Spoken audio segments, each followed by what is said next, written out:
শ্রদ্ধাবান উপাসক উপাসিকাগণ, গত পর্বে আপনারা শুনেছিলেন, আপনাদেরকে দেশনা করেছিলাম যে মিথিলা রাজ্যে জয় করার জন্য 101 জন রাজা পুরো মিথিলা রাজ্যের রাজধানী ঘিরে রেখেছিল। তারা অনেক চেষ্টা করতেছে, অনেক কৌশল অবলম্বন করতেছে, প্রয়োগ করতেছে ওই মিথিলা রাজ্য জয় করার জন্য, কিন্তু বুদ্ধিসত্ত্ব তাদের এক একটা কৌশল এক একবার তার প্রজ্ঞা দিয়ে মোকাবেলা করতে লাগলেন। তো এরপর কি হচ্ছে শুনুন। বুদ্ধিসত্ত্ব ওই প্রাকারের উপরে রাশিকৃত আটি লাকড়ির আটি রেখে দিলেন। সেগুলি ধান গাছের উপরেও দেখা যেতে লাগলো। যেগুলো ধান গাছ দেখা যাচ্ছিল এর উপরেও লাকড়ির আটিগুলো দেখা যাচ্ছে। বুদ্ধিসত্ত্বের লোকেরা ব্রহ্মদত্তের লোকদেরকে পরিহাস করে বলতে লাগলো, খিদে পেয়েছে, যাও যাও এই কাঠ নিয়ে যাও, এই কাঠ দিয়ে রান্না করে জাগো, ভাত টাত খাও, তারপর বলটল তুলো, তারপর আমাদের সাথে যুদ্ধ করতে এসো, যাও যাও। এই বলে তারা বড় বড় কাঠের আটি, লাকড়ির আটি ফেলে দিতে লাগলো তাদের দিকে। ও উপর থেকে নিচে ফেলে দিচ্ছে আর কি, তাদেরকে উপহাস করার জন্য, পরিহাস করার জন্য, তাদেরকে হেয় করার জন্য। তো ব্রহ্মদত্ত ওই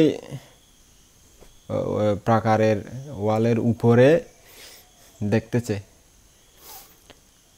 দেখতে দেখতে এই লাকড়ির আটিগুলো দেখে জিজ্ঞেস করলেন, ওই যে কাঠের মতো দেখা যাচ্ছে, এগুলো কী রে? বুদ্ধিসত্ত্বের গুপ্তচররা বললেন, গৃহপতি পুত্র ভবিষ্যৎ বইয়ের সম্ভাবনা দেখে প্রচুর পরিমাণ কাঠ সংগ্রহ করে রেখেছেন এবং প্রতি ঘরের পেছনে অনেক কাঠ তিনি রেখে দিয়েছেন কর্মচারীর দ্বারা। যেই কাঠ রাখার আর স্থান নাই, অর্থাৎ যেই লাকড়ি রাখার আর স্থান নাই, জায়গা নাই, তা ওই প্রাকারের উপরে ফেলে দিয়েছেন। ইহা শুনে রাজা কৈবর্ত্যকে বললেন, আচার্য, নগর অধিকার করার জন্য যে লাকড়ি ক্রয় করার উপায় করা হচ্ছে, চেষ্টা করা হচ্ছে, সেটাও অসম্ভব, সেটা কোনোদিন সম্ভব না। এত লাকড়ি নাকি তাদের আছে, এত কাঠ নাকি আছে, তাদের লাকড়ি কোনোদিন পুরাবে না। অতএব এই ইচ্ছাটাও ছাড়ুন, এই পরিকল্পনাটাও ত্যাগ করুন। কৈবর্ত্য বললেন, ভাববেন না মহারাজ, আরও উপায় আছে। আবার কি নতুন উপায় আচার্য? আমি তো আপনার উপায়ের কোনো শেষ দেখতে পাচ্ছি না। আমরা কিছুতেই এই বিদেহ রাজধানী জয় করতে পারবো না। চলুন আমরা নিজেদের রাজ্যে ফিরে যাই। মহারাজ, চূড়ামণি ব্রহ্মদত্ত 101 জন রাজার সাহায্য পেয়েও বিদেহ রাজ্য জয় করতে পারলেন না। এটা তো বড় লজ্জার কারণ হবে। কেবল মহাসতে যে পণ্ডিত তা নয়, আমিও পণ্ডিত বটে। আমি এমন একটা কৌশল প্রয়োগ করতেছি যাতে সে অবশ্যই পরাজয় হবে। কি কৌশল আবার আচার্য? মহারাজ, আমি ধর্মযুদ্ধ করব। ধর্মযুদ্ধ কাকে বলে আবার? মহারাজ, এই যুদ্ধ সেনায় সেনায় নয়, 2 রাজার 2 পণ্ডিত এক স্থানে উপস্থিত হবেন। তাদের মধ্যে যিনি অপরকে বন্দনা করবেন, নমস্কার করবেন, সম্মান জানাবেন, তিনিই পরাজিত হবেন। মহাসৎ এই নিগূঢ় মন্ত্র, এই রহস্য জানেন না। ইনি অল্প বয়স্ক, আমি তো বৃদ্ধ বয়স, আমার অনেক অভিজ্ঞতা আছে, সেটা আমি জানি।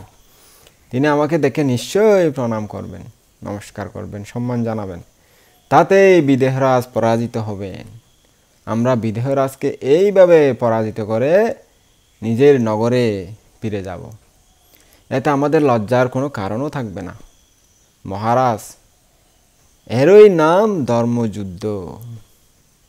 বুদ্ধিসত্ত্ব আগের মতো এই চক্রান্ত জানতে পারলেন। অর্থাৎ তাদের এই গোয়েন্দারা ছিল, তাদের দলের মধ্যে অনেক আগে পাঠিয়ে দিয়েছিল, তারা বুদ্ধিসত্ত্বকে এই খবর পাঠিয়ে দিলেন। বুদ্ধিসত্ত্ব এটা জেনে ভাবলেন, কৈবত্য যদি আমাকে পরাজয় করেন তবে আমার নাম পণ্ডিত এটা বৃথা হয়ে যাবে। আমি মহাসৎ পণ্ডিত, আমার নাম পণ্ডিত, আমি দেখে নেব কীভাবে সে আমাকে পরাজিত করে। ব্রহ্মদত্ত বললেন ওই কৈবত্যকে, বাহ, খুব অদ্ভুত বুদ্ধি দেখি আপনার গুরুদেব, খুব সুন্দর কৌশল বের করেছেন, যেভাবে হোক আপনি করেন, সেটা পরাজিত করতে পারলেই হলো। তিনি একটা পত্র লিখিয়ে বিদেহরাজের নিকট সংবাদ পাঠালেন, কাল পণ্ডিত দুজনের মধ্যে ধর্মযুদ্ধ হবে, যথাধর্ম ও নিরপেক্ষভাবে উভয়ের জয় পরাজয় ঘটবে। যিনি ধর্মযুদ্ধ করবেন না তিনি পরাজিত বলে গণ্য হবেন। এই পত্র পেয়ে বিদেহরাজ বোধিসত্ত্ব মহাসৎ পণ্ডিতকে ডাকালেন এবং তাকে সমস্ত বৃত্তান্ত জানালেন। বোধিসত্ত্ব বললেন, এটা অতি উত্তম প্রস্তাব মহারাজ, আপনি বলে পাঠান যে ঠিক আছে, কাল সকালেই ধর্মযুদ্ধ হবে, আমরা সবাই রাজি আছি, যেটা জয় পরাজয় যেটাই হোক সেটা আমরা মেনে নেব। পশ্চিম দরজার নিকট যেন ধর্মযুদ্ধ মণ্ডল সজ্জিত থাকে, সাজানো থাকে, ওখানেই হবে। বড় বড় যে 4টা দরজা আছে ওই 4টার পশ্চিম দরজার সামনেই ওই ধর্মযুদ্ধটার আয়োজন করা হবে আর কি। চারিদিকে তো ওরা ঘিরে রেখেছে সব যোদ্ধারা, তো ওখানে সাজিয়ে রাখতে বলা হচ্ছে। তো ওখানে সাজানো থাকবে দুর্যমণ্ডপ, কীভাবে কোথায় থাকবে, কীভাবে ওই ধর্মযুদ্ধ হবে, ওই ধর্মযুদ্ধ দেখার জন্য যেন সকলেই সেখানে উপস্থিত হয়। ইহা শুনে রাজা আগত ওই সংবাদ বাহকের হাতে উত্তর দেওয়ালেন, যিনি ওই সংবাদটা নিয়ে গেলেন তার দিয়ে উত্তর দেওয়ালেন। পরদিন বিদেহের লোকে কৈবত্যের পরাজয় কামনা করে পশ্চিম দরজার নিকট ধর্মযুদ্ধ মণ্ডপ সাজালো। ব্রহ্মদত্তের অনুসর সেই 101 জন রাজা ভাবলেন, কি জানি কি ঘটে, কি জানি কি ঘটে, কি হবে কি জানি, কি ধর্মযুদ্ধ বলে কোনোদিন তো দেখি নাই, এ আবার কি যুদ্ধ, এই আশঙ্কা করে, এই সন্দেহ করতে করতে কৈবত্যকে সুরক্ষা দেওয়ার জন্য চারিদিকে দাঁড়ালেন তারা। এরপর তারা ধর্মযুদ্ধ মণ্ডলে গিয়ে বসে পূর্বমুখী হয়ে দেখতে লাগলেন। কৈবত্য ব্রাহ্মণও তাই করলেন তাদের সাথে আর কি। বোধিসত্ত্ব সকালেই সুগন্ধ পানি দিয়ে স্নান করে শত সহস্র মূল্যের দামি অত্যন্ত উন্নত মানের কাশিজাত কাপড় পরলেন। যেখানে যা প্রয়োজন সমস্ত কিছু আবরণ তিনি পরে নিলেন, সেজে গুজে নিলেন আর কি, এবং নানান প্রকার উৎকৃষ্ট রসযুক্ত খাবার ভোজন করে বহু অনুচর সঙ্গে নিয়ে রাজদ্বারে উপস্থিত হলেন। রাজা আদেশ দিলেন, আমার পুত্র আমার কক্ষে আসুক। তখন বোধিসত্ত্ব তার নিকট গিয়ে প্রণাম করে এক পাশে দাঁড়ালেন। রাজা জিজ্ঞেস করলেন, বৎস মহাসৎ, কি উদ্দেশ্যে এসেছো আমার কাছে, বলো। বোধিসত্ত্ব বললেন, মহারাজ, আমি ধর্মযুদ্ধ মণ্ডলে যাব, আমাকে কি করতে হবে বলো। মহারাজ, আমি কৈবত্য ব্রাহ্মণকে মণি দিয়ে প্রবঞ্চনা করার জন্য ইচ্ছা করেছি। আমাকে আপনার সেই 8 পলে মহামণিটা দিলে ভালো হয়, ওই যেটি চুরি করে নিয়ে গিয়েছিল, আবার ইনি পেয়েছিলেন বোধিসত্ত্বের বুদ্ধিতে, সেই মণিটা আর কি। ও বেশ, তো তুমি লও, যে কোনো কিছু যা লাগে তা তুমি নিয়ে নাও, সমস্যা নাই। বোধিসত্ত্ব রাজার আদেশ পেয়ে মণিটা গ্রহণ করলেন। রাজাকে প্রণাম করে প্রাসাদ থেকে নামলেন এবং তার সহজাত সেই হাজারো যোদ্ধা দ্বারা পরিবৃত হয়ে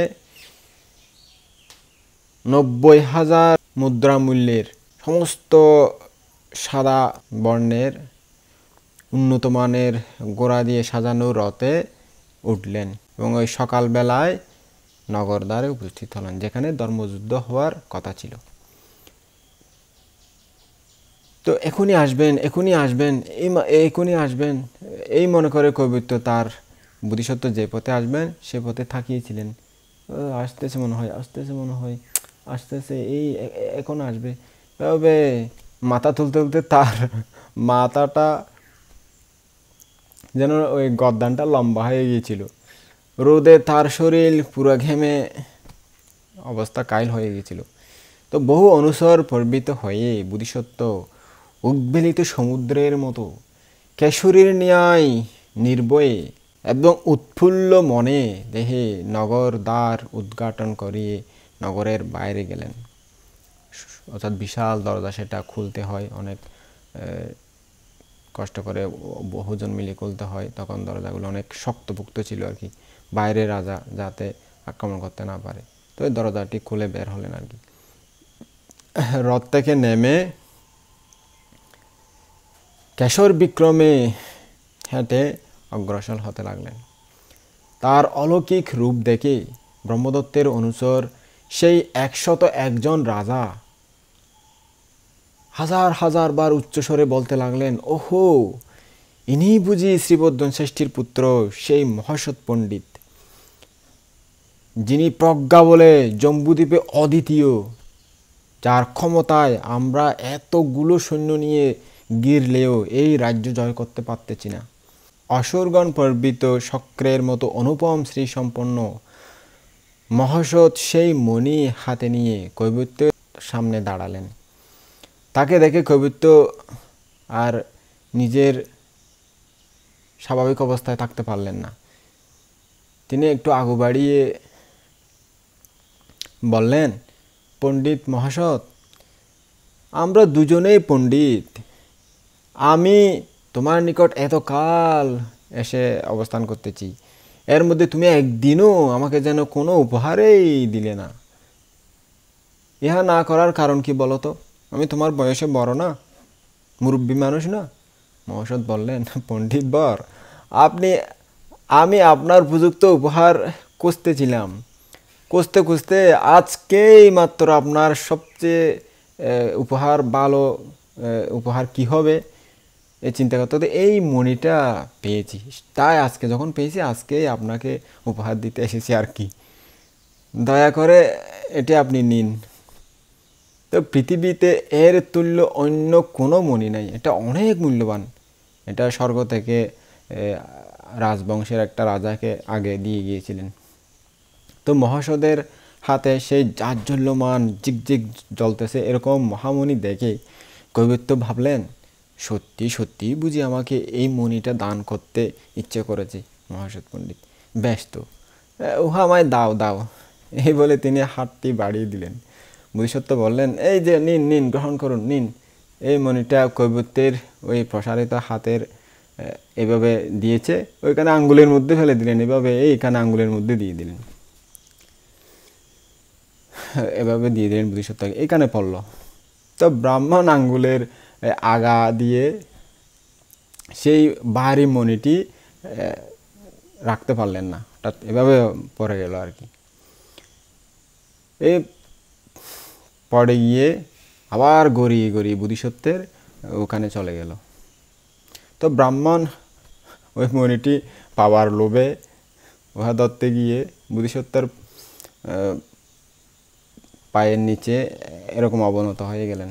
হঠাৎ এভাবে যখন চলে গেল, মণিটা এভাবে নিতে যাচ্ছে, তো বোধিসত্ত্ব তো দাঁড়িয়ে আছে, মণিটা তো বোধিসত্ত্বর পায়ের কাছে চলে গেছে, এভাবে নিচ্ছে আর কি বাঁকা হয়ে। তখন বাঁকা হয়ে নেওয়ার বোধিসত্ত্ব তাকে ধরে, এভাবে যখন নিতে যাচ্ছে, এভাবে বোধিসত্ত্ব ধরে গদ্দানা দিয়ে চেপে রাখছে, এভাবে ধরে চেপে রাখছে, বলছে, উঠুন উঠুন আচার্য, উঠুন উঠুন আচার্য। তখন সবাই দেখতেছে, ওকে বোধিসত্ত্ব উঠতে বলতেছে সত্য, কিন্তু এভাবে কাঁধ ধরে এভাবে উঠুন বলতেছে, কাঁধে চিবিয়ে রাখছে, এদিকে বলছে, উঠুন না উঠুন না, আমি ছোট, আপনি বয়সে বড় না, আপনি কেন আমাকে নমস্কার করতেছেন, উঠুন উঠুন। তো উঠতে চাইলে উঠতে পারতেছে না, চেপে ধরেছে তো বোধিসত্ত্ব, মহাসৎ পণ্ডিত চেপে ধরেছে। এখন ও উঠতে পারতেছে না, এভাবে উঠতে পারতেছে না, ওই মনে নিয়ে উঠতে পারতেছে না, এভাবে চেপে ধরেছে, লাগতেছে, মানে ও উঠতে চাচ্ছে, পারতেছে না, কিন্তু বোধিসত্ত্ব বলতেছে, উঠুন না উঠুন না, দরে তুলতেছে, এরকম একটা দেখালেন আর কি, ভাব দেখালেন। বুদ্ধিসত্ত্ব তাকে এভাবে চেপে ধরে বলছে, আমি নাতির মতো, আমাকে কেন প্রণাম করতেছেন, উঠুন তাড়াতাড়ি উঠুন। এইভাবে বারবার বলতে বলতে ওই ব্রাহ্মণের কপালটা আর ওই মুখটা বারবার মাটিতে ঘষে দিচ্ছিলেন, অর্থাৎ ঘষতে লাগলেন আর কি। এতে কৈবত্যের ওই মুখ লাল হয়ে গেল। এরপর বোধিসত্ত্ব বললেন, ওরে অন্ধ মূর্খ, তুই আমার কাছে প্রণাম নিতে চাস? হ্যাঁ, আমার প্রণাম পেতে চাস, তুই আমার সম্মান পেতে চাস? এই বলে কৈবত্যকে গলা ধাক্কা দিয়ে ছুঁড়ে ফেলে দিলেন, চা ফেলে দিলেন আর কি। ব্রাহ্মণ অনেক দূরে গিয়ে পড়ে গেলেন। এরপর উঠে পালিয়ে যেতে লাগলেন। ওই বোধিসত্ত্ব মহামণিটা অনুচরদেরকে নির্দেশ দিলেন যে এটা তুলে নাও। এটা তুলে নিলেন। উঠুন উঠুন, আমাকে প্রণাম করবেন না। বোধিসত্ত্বের এই কথাগুলো জনসংঘের মহা কোলাহল অতিক্রম করে সবাই শুনেছিল। দর্শকেরাও সমস্বরে চিৎকার করতে লাগলেন যে কৈবত্য ব্রাহ্মণ মহাসৎ পণ্ডিতের পায়ে পড়ে প্রণাম করেছেন। চি চি চি চি চি, একটা ছোট ছেলের মতো মহাসৎ পণ্ডিত, ওকে বৃদ্ধ বুড়াটা কিভাবে প্রণাম করলো রে, হাই রে হাই, শেষ মান সম্মান। কৈবত্য যে বোধিসত্ত্বের পায়ে নিচে অবনত হয়েছিলেন তা ব্রহ্মদত্ত রাজা নিজে এবং তার 101 যে অনুচর রাজা এসেছিল তারাও নিজের চোখে দেখেছিলেন, চোখের সামনে, তারা তো গিরে আছে, সবাই দেখেছিল ওই বৃদ্ধ ব্রাহ্মণটা কৈবত্য বোধিসত্ত্বের পায়ের নিচে এভাবে নিজে ইচ্ছে করে গেছেন ওই মণিটা নেওয়ার জন্য। তো বোধিসত্ত্ব তো এইভাবে ধরেছিল, তারাও মনে করতেছে প্রণাম করতেছে, প্রণাম চি চি চি, তারাও মনে মনে খুব দুঃখিত হলো আর কি। তখন এটা দেখে তারা ভাবলেন, আমাদের পণ্ডিত যখন মহাসৎ পণ্ডিতকে প্রণাম করলেন তখন আমাদেরই পরাজয় হলো। মহাসত্য আমাদের প্রাণ রাখবেন না, আমরা তো পরাজিত হলাম। কাজেই তারা নিজ নিজ গোড়ায় চড়ে উত্তর পঞ্চাল অভিমুখে পালিয়ে যেতে আরম্ভ করলেন। তাদেরকে পালিয়ে যেতে দেখে বোধিসত্ত্বের অনুচরেরা উচ্চস্বরে বলতে লাগলেন, ওই দেখো চূড়নি ব্রহ্মদত্ত তার 101 রাজা নিয়ে পালিয়ে যাচ্ছে, পালিয়ে যাচ্ছে, ওই দেখো পালিয়ে যাচ্ছে। এই কথা শুনে ওই সকল রাজা মরণের ভয়ে আরো দ্রুত বেগে দৌড়ে দৌড়ে গিয়ে, গোড়া দিয়ে দৌড়ে গিয়ে ওই সেনা যে ঘাঁটি আছে এই সেনা ঘাঁটি ছিন্ন ভিন্ন করতে লাগলেন। তাদেরকে নিজের প্রাণ বাঁচানোর জন্য ওদিকে ছুটি যাচ্ছে। তখন বোধিসত্ত্বের লোকেরা চিৎকার করে লাফিয়ে লাফিয়ে আরো বেশিভাবে কোলাহল হতে লাগলো, ওই চলে যাচ্ছে, দাঁড়া শালা, দাঁড়া, ওই দাঁড়া না, চলে যাচ্ছে, ওই চোর ডাকা পারে না, চলে যাচ্ছে, যুদ্ধে পরাজিত হয়ে যাচ্ছে, ধর ওকে। এভাবে চিল্লাতে লাগলেন, বলতে লাগলেন, হই হুল্লাস করতে লাগলেন। তারপর বোধিসত্ত্ব সৈন্যসহ আস্তে রাজধানীতে ফিরে গেলেন। ব্রহ্মদত্তের সেনা পালিয়ে যেতে যেতে 3 যোজন পর্যন্ত পালিয়ে গেল। তা দেখে ওই কৈবত্য গোড়ায় চড়ে কপালের গাম মুছতে মুছতে, রক্ত মুছতে মুছতে তাদেরকে গিয়ে ধরলেন কোনো রকম, এবং ওই গোড়ার পিঠে বসেই বলতে লাগলেন, ও যোদ্ধাগণ, তোমরা পালিয়ে যেও না। আমি ওই গৃহপতি পুত্রকে প্রণাম করি নাই, নমস্কার করি নাই, তোমরা থামো থামো। কিন্তু কেউ থামলো না। তারা কৈবত্যকে গালি দিতে দিতে ও নিন্দা করতে করতে, পরিহাস করতে করতে দৌড়াতেই লাগলো। তারা বলল, অরে ফাফধর্মা, দুষ্ট ব্রাহ্মণ কোথাকার, তুই ধর্মযুদ্ধ করতে গিয়ে যে তোর নাতির চেয়ে ছোট একটা ছেলেকে প্রণাম করলি, ছি ছি ছি ছি, কি বলতে লজ্জা লাগে যে ধর্মযুদ্ধ করবে, বেটা কোথাকার, তোর অকর্তব্য কিছুই নাই রে, তুই একটা নাতির চেয়ে ছোটকে প্রণাম করলি। কৈবত্য কত নিষেধ করলেন, কিন্তু তার কথায় কেউ শোনে কি, কেউ শোনে না তার কথা। তার কথা না শুনে সবাই ছুটতে লাগলো।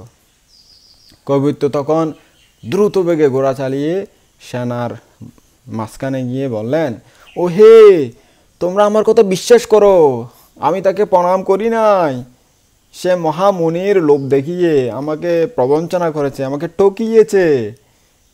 এইভাবে নানান প্রকারে তিনি সেই সকল রাজাকে বুঝালেন, নিজের কথায় বিশ্বাস করালেন এবং ছত্রভঙ্গ সৈনিকদেরকে ফিরিয়ে আনলেন, অর্থাৎ যারা এলোমেলো হয়ে গেছিল তাদেরকে ফিরিয়ে আনলেন। ব্রহ্মদত্তের সেই সেনা এত বিপুল ছিল যে, এত বেশি ছিল যে, এক একজন যোদ্ধা এক এক মুঠ যদি ধুলাবালি ইট পাটকেল নিক্ষেপ করত, সেই ইট পাটকেল বা বালু টালু মাটি দিয়ে সমস্ত মিথিলার যে পরীক্ষাগুলো খনন করা হয়েছিল চারিদিকে, তারা যেতে না পারার মতো, এগুলো পর্যন্ত পূর্ণ হয়ে যেত। এবং এই সমস্ত পুড়িয়ে সমস্ত কিছু পরীক্ষা বরাট হয়ে ওই যে ওয়াল আছে, প্রাকার আছে, সেই সমান হয়ে যেত। এত যুদ্ধ গিয়েছিল 101 জন রাজা থেকে। কিন্তু বোধিসত্ত্বদের অভিপ্রায়, তাদের আশা সব সময় সফল হয়ে থাকে, সিদ্ধ হয়ে থাকে। এই কারণে তাদের একজন ব্যক্তিও, একজন যোদ্ধাও নগর আভিমুখে এক মুঠ বা এক একটি পাত্তর ডিল টিলও নিক্ষেপ করতে করলো না আর কি। তারা ফিরে ওই সেনাঘাটিতে নির্দিষ্ট স্থানে গিয়ে থামলো। ব্রহ্মদত্ত কৈবর্তকে জিজ্ঞেস করলেন, আচার্য, এখন আমাদের কর্তব্য কি তাহলে বলুন। মহারাজ, আমরা ক্ষুদ্র দ্বার দিয়ে কাকেও বের হতে দেব না। তা করলে আসা যাওয়া পথ বন্ধ হবে। নগরবাসীরা বের হতে না পেরে ভীত হয়ে নিরুৎসাহ হবে, তারা ভেঙে পড়বে এবং বাধ্য হয়ে বড় বড় দরজাগুলো খুলে দেবে। তখন আমরা গিয়ে সেই শত্রুদেরকে পরাজিত করব। এই মন্ত্রণাও ওই আগের মতো বোধিসত্ত্ব জানতে পারলেন। তিনি ভাবলেন, এই সেনাদল বেশি দিন এখানে থাকলে আমরা শান্তি পাব না, কয়দিন চলবে এভাবে। অতএব এমন চক্রান্ত করব, এমন কৌশল অবলম্বন করব যাতে এরা পালিয়ে যায়। অবশ্যই অমাত্যদের মধ্যে কে মন্ত্রণা কৌশল অর্থাৎ বুদ্ধিশুদ্ধি কার বেশি, যে সবসময় উপস্থিত বুদ্ধি বের করতে পারে। এই ভেবে অনুকৈবর্ত নামক এক ব্যক্তির কথা তার মনে পড়ল। ওই মন্ত্রী পরিষদের মধ্যে একজন লোক ছিল, তার নাম ছিল অনুকৈবর্ত। ওই তার কথা মনে পড়ল বোধিসত্ত্বের। তখন তিনি অনুকৈবর্তকে ডাকিয়ে বললেন, আচার্য, আপনাকে আমার একটা কাজ করতে হবে। তো অনুকৈবর্ত বললেন, কি কাজ করতে হবে বলো। আপনি গিয়ে ওই প্রাকারের ওয়ালের উপর দাঁড়ান এবং আমাদের কোনো প্রহরীকে, সেনাকে অন্যমনস্ক দেখলে বারবার ব্রহ্মদত্তের লোকজনের সামনে পোড়া ভাজি মাছ মাংস ফেলে দিন, তাদেরকে দিন। বলুন, হে তোমরা এই সকল দ্রব্য ভোজন করো, এগুলো খাও, তোমরা ভয় পাইও না, আরও কয়েকদিন এখানে থাকার চেষ্টা করো। নগরবাসীরা জেলখানার ভিতরে বাঁধা থাকার মতো ভয় পেয়ে উদ্বিগ্ন হয়ে খুব তাড়াতাড়ি বিশাল এই দরজাগুলো খুলে দেবে তোমাদের জন্য। তারা অত্যাচারিত হয়ে খুলে দেবে অবশ্যই। তখন তোমরা বিদেহরাজকে এবং ওই দুষ্ট গৃহপতি পুত্রকে ধরতে পারবে, তাকে যা ইচ্ছে তাই করতে পারবে, শাস্তি দিতে পারবে। আমাদের লোকেরা এই কথা শুনতে পেয়ে আপনাকে গালি দিবে। ব্রহ্মদত্তের লোকের সামনেই তারা দেখে মতো আপনার হাত পা বাঁধবে, আপনাকে যেন বাসায় লাঠি দিয়ে আঘাত করতেছে, মারতেছে, এরূপ একটা ভাব দেখাবে।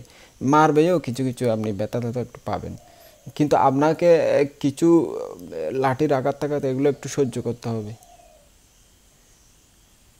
আপনাকে এগুলো মেরে টেরে ওই প্রাকার উপর থেকে নামিয়ে আপনার চুলগুলি 5টা চূড়ায়, অর্থাৎ 5টা যেগুলো চোরদেরকে বা প্রতারকদেরকে শাস্তি দেয়, 5টা চূড়ায় বাঁধবে। আপনার শরীরে ইটের গুঁড়ো চূর্ণ ছড়িয়ে দেবে, তখনকার শাস্তি আর কি এটা। গলায় করবীর মালা পরিয়ে দেবে, আবার আপনাকে প্রাকারের উপরে নিয়ে যাবে, অর্থাৎ ওইভাবে ঠেপ ফেলে দেবে, আবার তুলবে আর কি। সেখানে শিকার মধ্যে ফেলবে এবং যা বেটা মন্ত্রবেদক, প্রতারক কোথাকার, ব্রহ্মদত্তের গোয়েন্দা কোথাকার, ব্রহ্মদত্তের পক্ষপাতী মানুষ তুই, আমাদের এখানে থেকে তার পক্ষে কথা বলিস। এই বলে ওই দড়ি দিয়ে নামিয়ে ব্রহ্মদত্তের লোকদের হাতে তোমাকে সঁপে দেবে, দিয়ে দেবে আর কি, যেহেতু তাদের হয়ে তুমি কথা বলেছ। ব্রহ্মদত্তের লোকেরা তখন আপনাকে তার নিকট নিয়ে যাবে, ওই ব্রহ্মদত্ত রাজার নিকট নিয়ে যাবে। তিনি জিজ্ঞেস করবেন, তুমি কি দোষ করেছিলে, তোমাকে যে এত শাস্তি দিল, এত অত্যাচার করলো, আমাদের লোকের সামনে তোমাকে এভাবে মারলো কেন, অত্যাচার করলো কেন?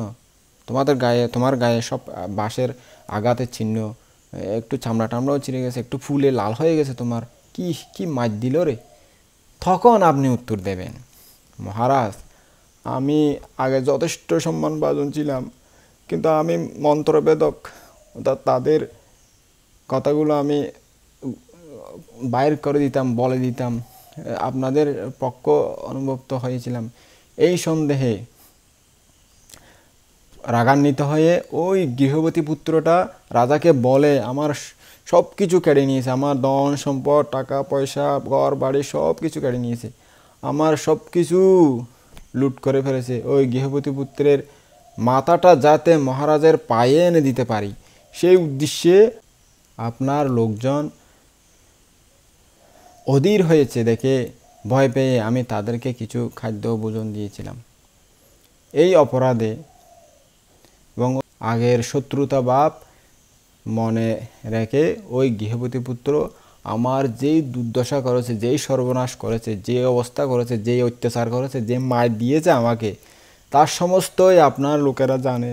আপনার লোকেরা নিজের চোখেই দেখেছে আমাকে কীভাবে মারলো, কীভাবে অত্যাচার করলো তারা। শুধু আপনাদেরকে একটু সহায়তা করতেছে, আপনাদের লোকদেরকে, এই কারণেই।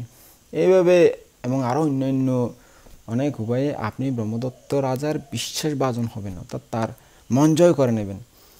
তার বিশ্বাস হলে আপনার উপর তখন বলবেন, মহারাজ, আপনি যখন আমাকে পেয়েছেন তখন কোনো চিন্তার কারণ নাই। ধরে রাখুন যে বিদেহরাজ ও গৃহপতি পুত্র সেই মহারাজ পণ্ডিত দুজনেই নিহত হয়েছেন। এই নগর প্রাকারের কোন অংশ দুর্ভেদ্য, কোন অংশ দুর্বল, কোন অংশ শক্ত, কোন অংশ সহজে ভাঙা যায়, পরীক্ষার মধ্যে কোন জায়গায় কুমির আছে, কোন জায়গায় কোন অংশে নাই, সমস্তই আমার জানা আছে, যেহেতু আমি ওখানে মন্ত্রী পরিষদের একজন সদস্য ছিলাম। আমি সব কিছু জানি। তা আমি শুধু আপনাদের একটু এত অত্যাচার হচ্ছে, এত কষ্ট পাচ্ছে রাজধানীবাসীরা, তাড়াতাড়ি এগুলো কিছু হয়ে যাক, সেই আপনাদের পক্ষ হয়ে একটু কথা বলেছিলাম বলে আমাকে এই অবস্থা করেছে। তা আমি তো সব জানি কোথায় কী আছে। তো আমি খুব তাড়াতাড়ি এই রাজধানী অধিকার করে আপনাকে দিতেছি, আপনি কোনো চিন্তা করবেন না। তো ব্রহ্মদত্ত বিশ্বাস করে আপনার সম্মান করবেন, বোধিসত্ত্ব তাকে শিখিয়ে দিচ্ছে আর কি। ওই যে বল, বাহন, সৈন্য, সামন্ত, ঘোড়া, হাতি, এগুলো আপনার হাতে দায়িত্ব দেবেন। আপনি তখন তার সেনাবাহিনী সৈন্যদেরকে পরীক্ষার মধ্যে, যেগুলো চারিদিকে পরীক্ষাকরণ করা হয়েছে, ওইখানের মধ্যে যেখানে বেশি কুমির আছে ওই স্থানে নিয়ে যাবেন তাদের সৈন্যদেরকে। সৈন্যরা কুমিরাদি দেখে ভয়ে ওই প্রাকারে নামতে চাইবে না।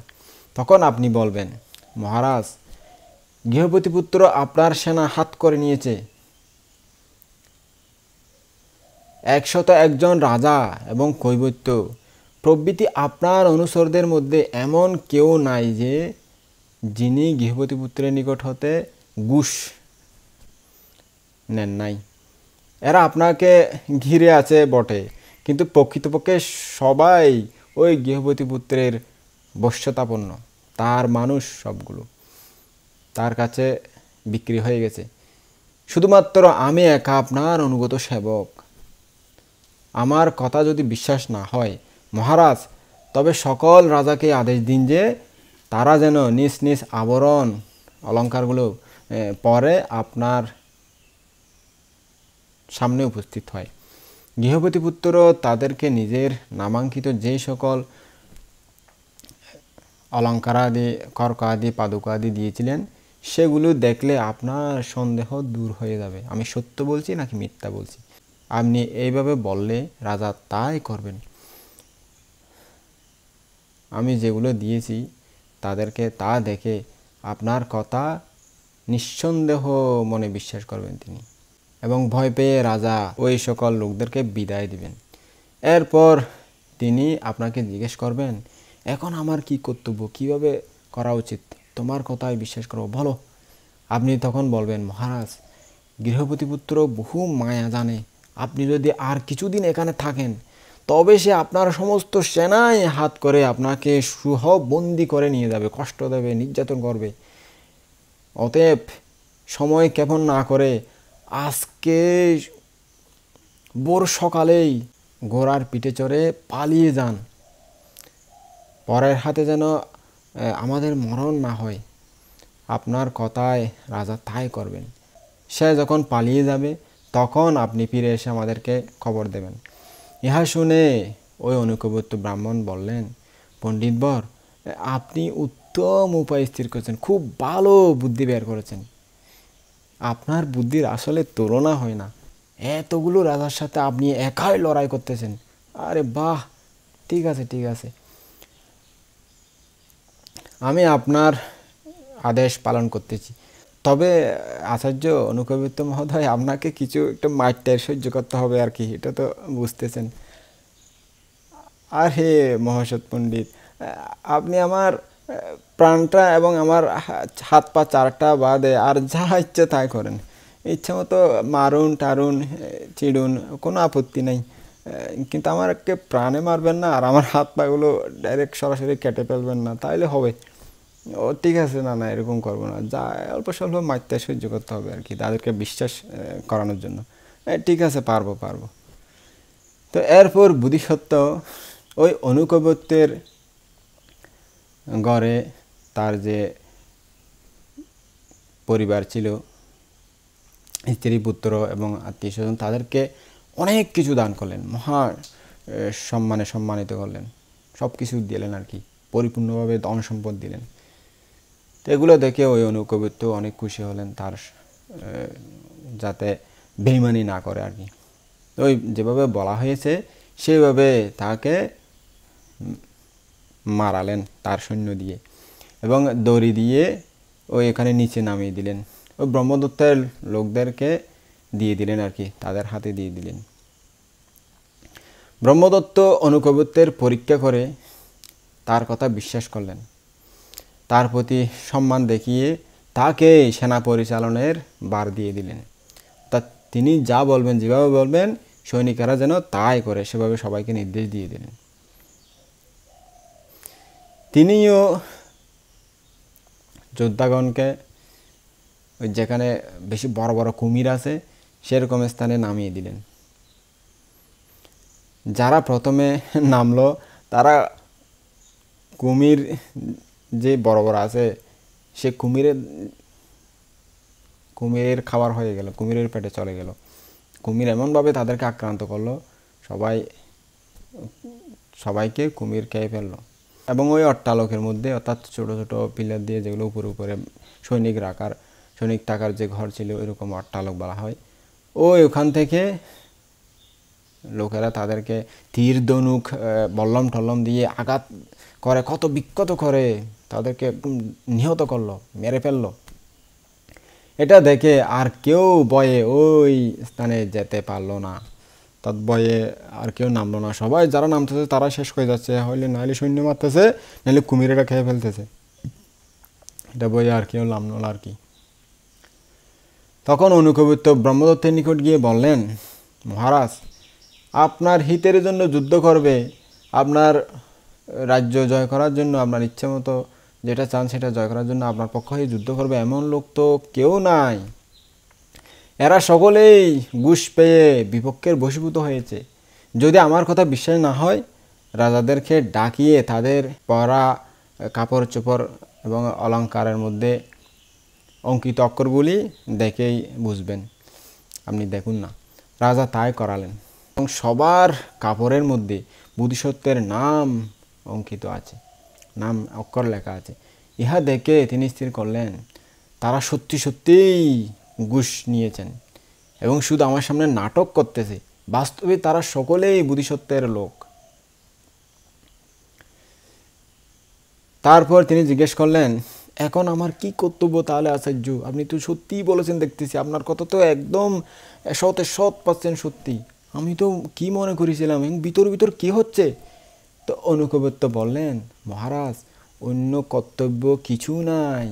আপনি এখানে আরও কিছুদিন থাকলে ওই গৃহপতি পুত্র মহাসত পণ্ডিত আপনাকে প্রজ্ঞা বলে ধরে ফেলবে। তখন আপনাকে এমন শাস্তি দেবে না, তখন আপনার কোথায় রাজ্য, কোথায় রাজধানী, কোথায় আপনার স্ত্রী পুত্র, সব শেষ, সব শেষ।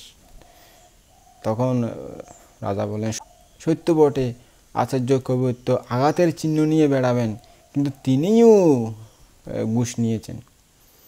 তিনি মহামণি পেয়ে আপনাকে 3 যোজন পর্যন্ত পালিয়ে যেতে বাধ্য করেছিলেন, কিন্তু শেষে আপনার বিশ্বাস জন্মিয়ে এখানে ফিরিয়ে এনেছেন। আবার তিনিও বিশ্বাসঘাতক। আমার বিবেচনায় এখানে এক রাতও যদি থাকেন তাহলে মহা ক্ষতি হয়ে যাবে। এক রাত থাকাও নিরাপদ নয় এখানে। আজই গভীর রাতে পালিয়ে যাওয়া উচিত। আমি ছাড়া মহারাজ আপনার কোনো এখানে বন্ধু নাই, কল্যাণকামী নাই। ব্রহ্মদত্ত বললেন, তবে আচার্য, আপনি আমার জন্য ঘোড়াটি তৈরি করে সাজিয়ে গুছিয়ে নিয়ে আসুন, এবং কিভাবে, কখন, কোথায়, কিভাবে চলে যেতে হবে সেটা ঠিক করে রাখুন। আমি নিশ্চিত কাল চলে যাব, এখানে আর থাকা যায় না। হায় রে ভাই, এখানে সবগুলো উপরে নাটক করতেছে, ভিতরে সবাই ওর মানুষ, আমি শুধু আপনার নামে যুদ্ধ করতেছি। ইহা শুনে অনুকবিত্ত বুঝলেন ব্রহ্মদত্ত নিশ্চিত পালিয়ে যাবেন। তিনি বললেন, মহারাজ, ভয় পাবেন না। রাজাকে এই আশ্বাস দিয়ে তিনি বাইরে গিয়ে বোধিসত্ত্বের গুপ্তচরদেরকে বললেন, ব্রহ্মদত্ত আজ পালিয়ে যাবে, তোমরা কেউ ঘুমাইও না। গুপ্তচরদেরকে এভাবে সতর্ক করে তিনি রাজার জন্য একটি ঘোড়া এমনভাবে সাজালেন যে ওই আরোহী যিনি চড়বেন ঘোড়াতে, উনি যতই রশিটা টানবেন ততই ওই ঘোড়াটি খুব দ্রুত বেগে ছুটে যাবে, তা থামবে না, উল্টাও করে শিক্ষা দিল আর কি। এরপর গভীর রাতে 1-2টার মধ্যে তিনি রাজাকে জানালেন, মহারাজ, ঘোড়াটি সাজানো হয়েছে, যাওয়ার জন্য তৈরি, পালানোর সময় উপস্থিত হয়েছে, এখনই পালানোর উপযুক্ত সময়। রাজা ঘোড়াটিতে চড়ে পালিয়ে যেতে লাগলেন, এবং আরেকটা ঘোড়া নিয়ে অনুকবিত্ত যেন পেছনে যেতে লাগলেন রাজার সাথে সাথে। এভাবে একটা ভাব দেখালেন। কিন্তু তিনি সামান্য কিছু দূর পথ গিয়ে আবার কৌশলে ফিরে আসলেন।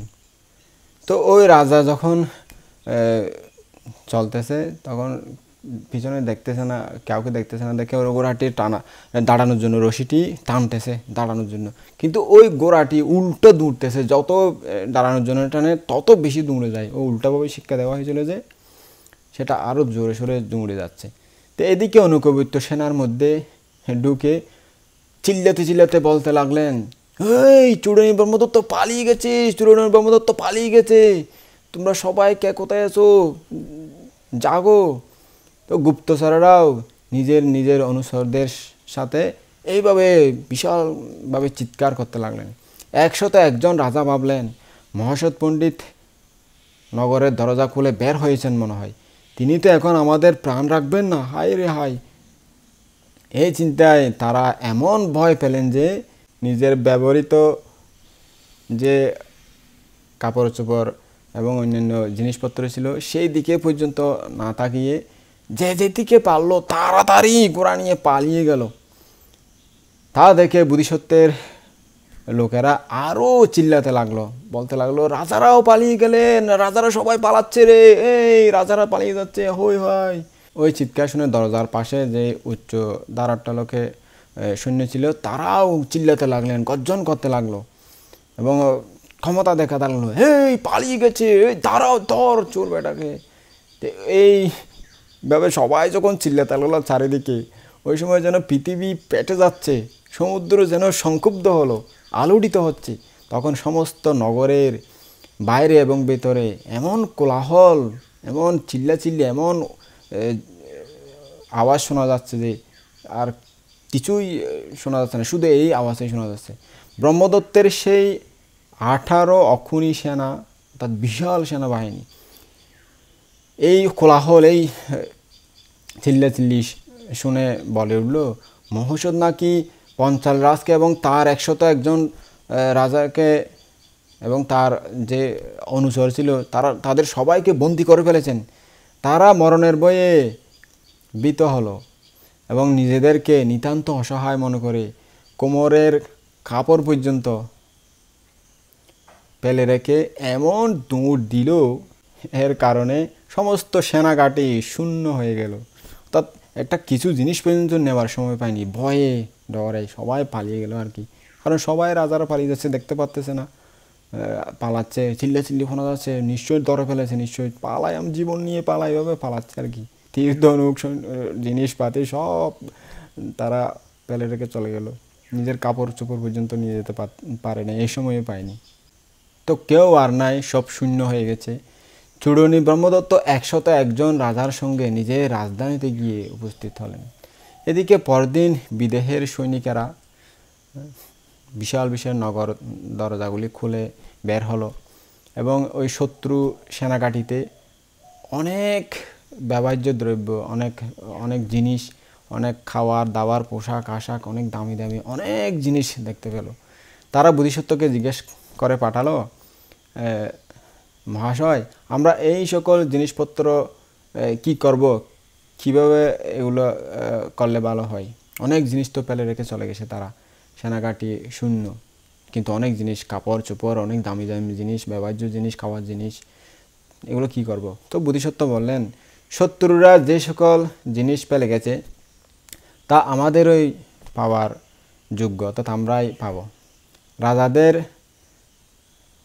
ব্যবহার্য দ্রব্যগুলি আমাদের রাজাকে দাও, শ্রেষ্ঠীদের এবং কবিত্ব ব্রাহ্মণের ওই দ্রব্যগুলি আমার নিকট আনো, আর অন্য যেগুলো অবশিষ্ট জিনিস থাকে সেই জিনিসগুলো নগরবাসীরা গ্রহণ করবে, অর্থাৎ রাজধানীবাসীরা যার যেটা প্রয়োজন সবাই ভাগ করে নিয়ে নিক।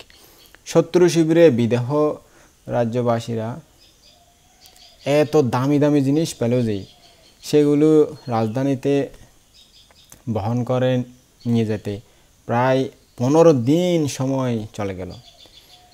বোধিসত্ত্ব অনুকৈবত্যের আরও মহাসম্মান করলেন, কারণ তার বুদ্ধিতেই এরা এত বিশাল সেনাবাহিনীকে পালিয়ে যেতে বাধ্য করেছিল।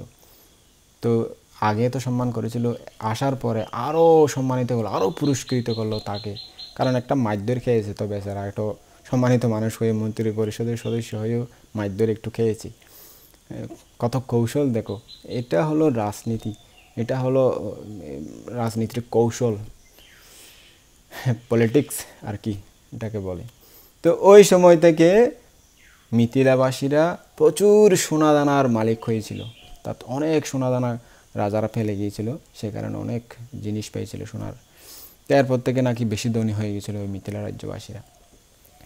তো ব্রহ্মদত্ত সেই সকল রাজার সঙ্গে উত্তর পঞ্চাল রাজ্যে প্রতিগমন করলেন।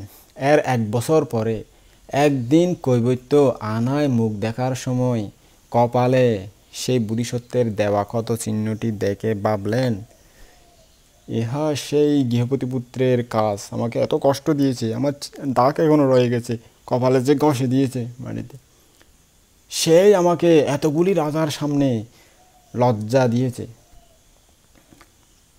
এইভাবে চিন্তা করতে করতে তিনি রাগান্বিত হলেন বোধিসত্ত্বের প্রতি এবং ভাবতে লাগলেন, হায়, আমি কবে সেই শত্রুর মরা দেখতে পাবো, সেই শত্রুকে শেষ করতে পারবো, বিনাশ করতে পারবো। একটা উপায় আছে, আমাদের রাজার কন্যা রাজকুমারী পঞ্চাল চণ্ডী পরম সুন্দরী, যেন দেবলোকের দেবী, দেবলোক থেকে কোনো দেবকন্যা যেন আমাদের রাজার কন্যা হয়ে জন্ম নিয়েছে। তার রূপের চটায় সমস্ত রাজ্যবাসী বিমোহিত, তাকে দেখে সবাই চক্ষু স্থির হয়ে যায়। বিদেহরাজকে এই কন্যারত্ন দান করব, ইহা জানিয়ে তাকে কামলুব্ধ করতে পারলে তাকে এই কন্যা দিয়ে আকর্ষিত করতে পারলে ওই বড়শি দিয়ে যেমন আদার দিয়ে যেমন মাছ ধরে, সেইভাবে এই সুন্দরী নারী দিয়ে ওই রাজাকে লোভ দেখিয়ে টানে আনতে পারবো। এইভাবে এই লোভ দেখিয়ে ওই রাজাকে এবং মহাসৎ পণ্ডিতকে এখানে এনে দুজনকেই হত্যা করব এবং হত্যা করে জয়পান উৎসব করব, যেটা আগে চিন্তা ছিল করতে পারেনি সব রাজাকে দিয়ে, সেটা এই দুষ্ট দুটাকে দিয়ে করব। এভাবে খুব প্রকাশ করলেন। তো এই সংকল্প করে কৈবর্ত ব্রহ্মদত্তের নিকট গিয়ে বললেন, মহারাজ একটা মন্ত্রণা আছে, একটা পরামর্শ আছে। ব্রহ্মদত্ত বললেন, আরে আচার্য, আপনার সুমন্ত্রণার মাহাত্মে, আপনার সুমন্ত্রণার পরামর্শ শুনে, আপনার কথা শুনে একবার কাপড় চোপড় থেকে পর্যন্ত বঞ্চিত হয়ে এমনিতেই ফিরে আসতে হয়েছিল, সে কথা এখনো ভুলে যায়নি। এখন আবার কি করবেন? আপনি নীরব থাকুন, আপনার মন্ত্রণা টন্ত্রণা এগুলো আর ভালো লাগে না, কি কষ্ট যে পেলাম। মহারাজ, এখন যে উপায় বের করেছি না, তার মতো অন্য কোনো উপায় নাই। কি উপায় তবে বলুন তো দেখি। মহারাজ, মন্ত্রণার সময় কেবল আমরা দুজনেই থাকব। ও বেশ, তাই হোক। তখন ব্রাহ্মণ রাজাকে প্রাসাদের উপরে নিয়ে গিয়ে বললেন, মহারাজ, বিদেহরাজকে কাম ও প্রলোভনে মুগ্ধ করে এখানে এনে ওই গৃহপতি পুত্রকে সহ হত্যা করব এবং ওই আমরা যেটা করতে পারিনি সেই জয়পান উৎসব করব। উপায়টা খুব সুন্দর বটে, কিন্তু কিভাবে তাকে প্রলুব্ধ করব, কিভাবেই বা এখানে আনবো?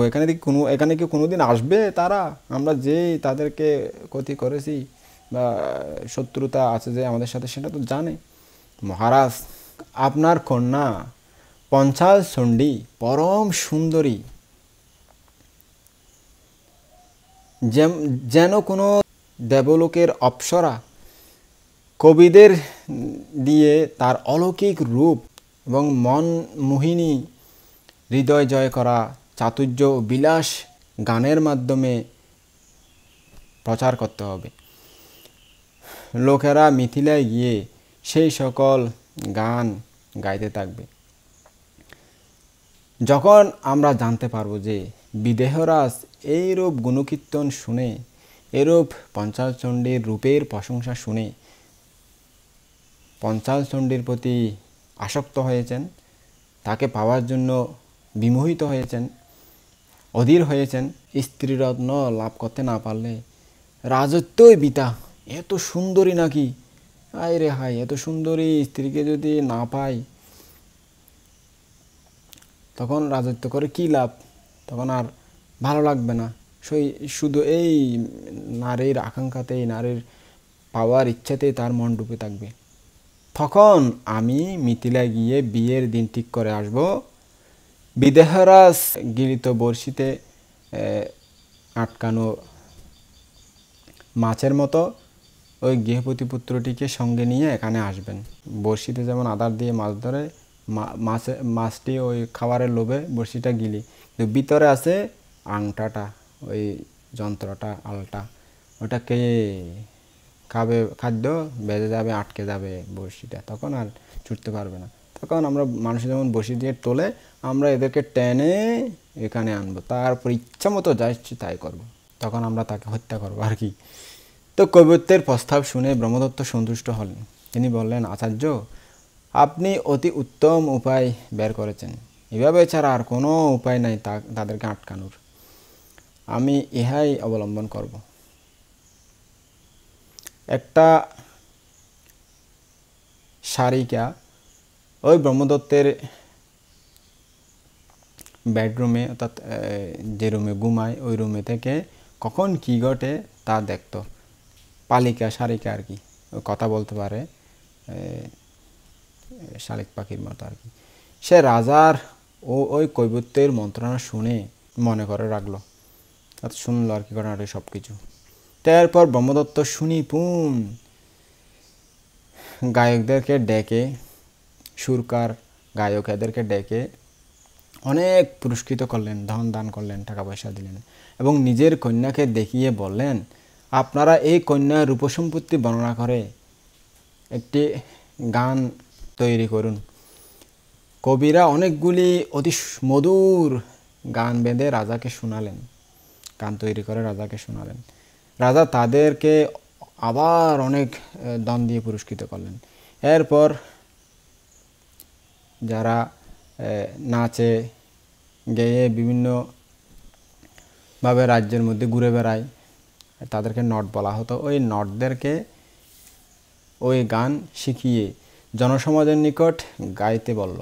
তো তারা এটা শিখে গাইতে লাগলো। এইভাবে বহু স্থানে ওই সকল গীত সুপরিচিত হয়ে গেল। তো অনেক সুন্দর গান। ওই গানগুলি জনসাধারণের নিকট সুপরিচিত হয়েছে জেনে রাজা গায়কদেরকে ডাকিয়ে বললেন, বাপু সকল, তোমরা কয়েকটা বড় বড় পাখি ধরে রাতে তাদেরকে নিয়ে গাছে উঠবে, গাছে উঠেই গান গাইবে এবং সকাল হলে ওই পাখিদের গলার মধ্যে কাঁসার মন্দিরা বেঁধে ছেড়ে দিবে। একটা চুন্নু চুন্নু একটা আওয়াজ হয় আর কি, এটা কাঁসার মন্দিরা বলতো। তো এইভাবে করে নিজেরা গাছ থেকে নেমে আসবে।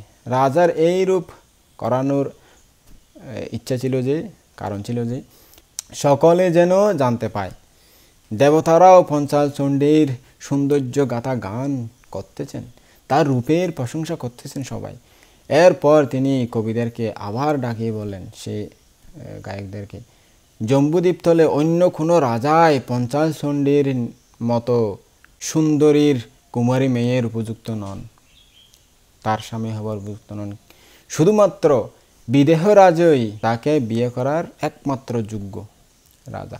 এইভাবে বিদেহপতির ঐশ্বর্য ও পঞ্চাল চণ্ডীর রূপের প্রশংসা করে আপনারা আরও কয়েকটি গান তৈরি করুন। কবিরা সেভাবে গান বেঁধে রাজাকে জানালেন। রাজা তাদেরকে আবারও বহু দান দিয়ে পুরস্কৃত করলেন এবং গায়কদেরকে আদেশ করলেন, আপনারা মিথিলায় গিয়ে এতদিন যেভাবে গান করেছেন এখনও সেভাবে এই সকল গান করে করে পুরো রাজ্য ঘুরে বেড়ান। এই বলে তিনি ওই সকল ব্যক্তিকে মিথিলায় পাঠিয়ে দিলেন। কবিরা গানগুলি গান করতে করতে যথাকালে মিথিলায় উপস্থিত হলেন এবং সেখানে লোকসমাজের নিকট গান করতে লাগলেন। তারা শুনে হাজার হাজার লোকে বাহবা দিয়ে তাদেরকে প্রচুর ধন সম্পদ পুরস্কৃত করলেন, টাকা দিলেন, পয়সা দিলেন, আর সম্মান করলেন। তারা রাতের সময়ে গাছে উঠে গান করতেন এবং সকাল হলেই পাখিদেরকে গলায় কাঁসার মন্দিরা বেঁধে নেমে আসতেন। তো আকাশে মন্দিরে বাজতেছে শুনে সমস্ত নগরবাসী বলাবলি করতে লাগলো যে, আরে পঞ্চাল রাজকন্যার শ্রী সৌভাগ্য গাথা দেবতারাও গান করতেছে মনে হয়। ওই যে আকাশে শোনা যাচ্ছে, আকাশে কোথায় নাইলে গানের সুর শোনা যাবে।